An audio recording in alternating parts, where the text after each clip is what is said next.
Been a briefing on that. It was just done. Trump envoy relied on Kremlin interpreter in meetings with Putin to end war in Ukraine.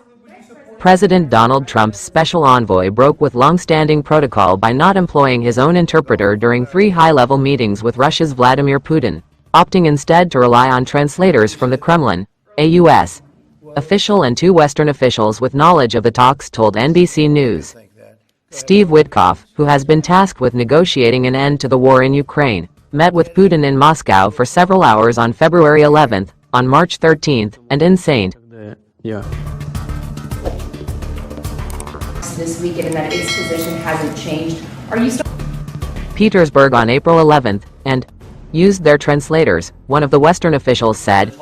If they speak to each other in Russian, he doesn't know what they are saying, the official added, referring to Putin and the interpreters. Witkoff, a former real estate mogul and cryptocurrency trader, does not speak Russian. By using Kremlin interpreters, he ran the risk that some of the nuance in Putin's messages was missed and he would not have been able to independently verify what was being said to him, 2 former American ambassadors said.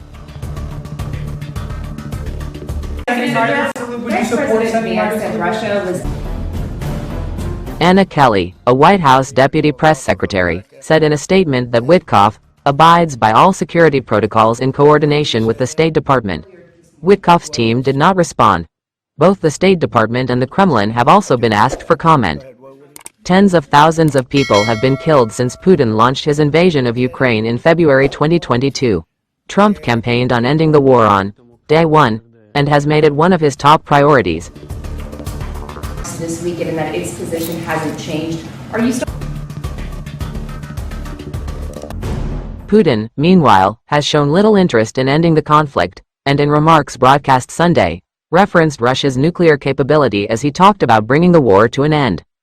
The Russian leader, who is known to speak some English, communicates through an interpreter during negotiations and when he is conducting official meetings.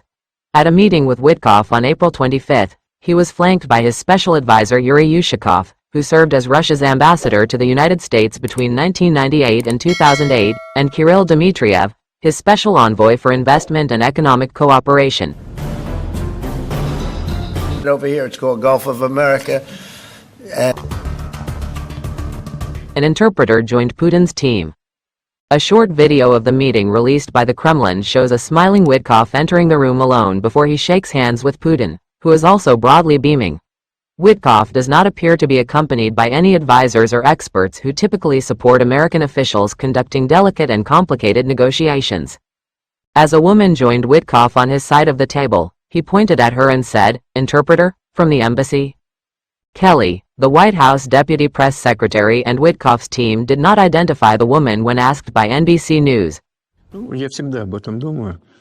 You have to bring down your 145% tariff. The State Department, the U.S. Embassy in Moscow, and the Kremlin have also been asked for comment.